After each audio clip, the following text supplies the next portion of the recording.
पुढची बातमी बघूया। डोंबिवलीमध्ये टपरीवरच्या कारवाईनंतर टपरी चालक तरुणीचा व्हिडिओ व्हायरल झाला आणि या तरुणीच्या व्हिडिओची स्वतः मनसे अध्यक्ष राज ठाकरेंनी दखल घेतली। अविनाश जाधव यांनी तरुणीची भेट घेऊन समस्या समजून घेतली आणि उद्यापासून टपरी लाव, राज ठाकरे आयुक्तांशी बोलतील असं आश्वासन अविनाश जाधव यांनी तिला दिलं।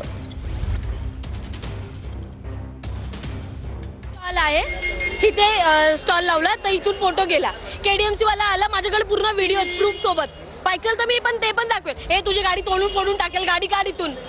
मुलीशी बोलायची ही पद्धत आहे। आता मला काय बोलला एक मराठी माणूस, काय बोलला जेव्हा मी या रस्त्यावर आली, मला काय बोलतो 30 वर्षापासून मराठी माणूस झोपलेला का? माझी मम्मी रडत होती, माझी काय हालत झाली असेल विचार करा। माझं मम्मी आहे, 2 भाऊ आहे, पप्पा नाही आहेत, ठीक आहे। तर दिवाळी बंद, नवरात्री बंद, रवींद्र चव्हाण सरांच्या ऑफिसला गेली पण ते काय भेटले नाही, कारण की त्यांचं नमो ते रमो काय ते त्यांचं चालू होतं। एवढं मी डिप्रेशन मध्ये गेली ना की मला आता कुठून तरी मदत भेटेल का? ऑटोवाले आले, 200-300 ऑटोवाले आले, किती 200-300 वाले ऑटोवाले आले, युनिटी आले, मला बोलतात तुमचा स्टॉल इथून पहिले बंद करा। मी म्हटलं काय झालं, काय रिझन आहे? नाही तुमचा सिलेंडर आहे, असं आहे तसं आहे। मी म्हटलं बाकीच्या लोकांचं सिलेंडर काय? हे जे रूल्स अँड रेग्युलेशन आहे ते मला फक्त लागू होणार का, बाकीच्या लोकांना लागू नाही होणार का? ही आहे एकता भास्कर सावंत। डोंबिवलीमध्ये या मराठी तरुणीचा रेल्वे स्टेशन परिसरामध्ये चिकन शोरमाचा स्टॉल होता।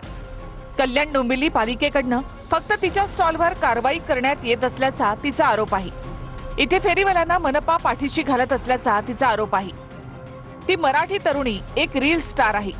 तिनं या संदर्भात एक रील्स इंस्टाग्रामवर पोस्ट करून न्यायाची मागणी केली।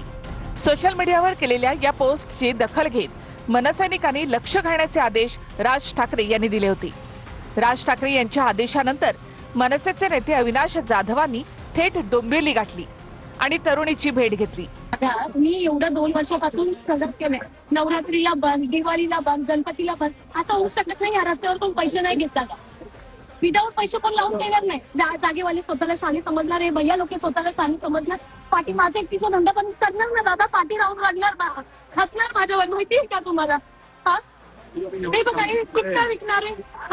हे इथं बघा, इथे 2 नंबरचे धंदे करणारे लोक बसतात, इथे सगळे पेवडे लोक बसतात। याच्यात येऊन धंदा केलाय दादा, 300 रुपये घेतात माझ्याकडून रोज, गेला नाही घेतात दादा बरोबर येऊन। हा मी म्हटलं माझी ऐपत नाही तेवढी द्यायची तरी घेतात। महापालिकेवाले बोलतात सर्वांचे जातात, पोलिसांचे जातात, केडीएमसीचे जातात, सर्वांचे जातात आणि सर्व येऊन मला विचारतात रात्रीची तुला परमिशन भेटली आहे का इथे? काम करते तुझी गाडी इथे लावून टाकली। तर माझं म्हणणं काय, ह्या लोकांना, या भैया लोकांना, अपंग म्हणून यांना टपरी भेटते ना, मला इथे टपरी टाकून द्या दादा। टपरीच टाकतो आणि त्याच्यावर राज ठाकरे साहेबांचा फोटो द्या मला लावून। मला राज साहेबांनीच पाठवलंय तुला भेटायला। मी त्यांना जर मनात वोट करते ना सर, तर मला त्यांचा एक फोटो पाहिजे आणि मला इथे कोणच हलवू नाही शकत। मला साहेबांनीच पाठवलंय, त्याचं काय प्रॉब्लेम झाला बघून घ्या म्हणून साहेबांनी मला सकाळी पाठवलंय। तू गाडी टाका, मी बघतो आयुक्तांची साहेब बोलतो, ठीक आहे? चाल लढायचं नाही, रडून व्हिडिओ करायचे नाही। मराठी माणूस हा रडत नाही, त्यामुळे बिंदास लढायचं नाही। कोणी आलं आपल्या टीमला बोलव, हे सगळे तुझ्या सोबत आहे। पूर्ण 20 दिवस माझा स्टॉल बंद होता। कुणी कंप्लेंट केली? हिंदी माणसांनी कंप्लेंट केली। ऍक्शन कुणी घेतली? मराठी माणसांनी।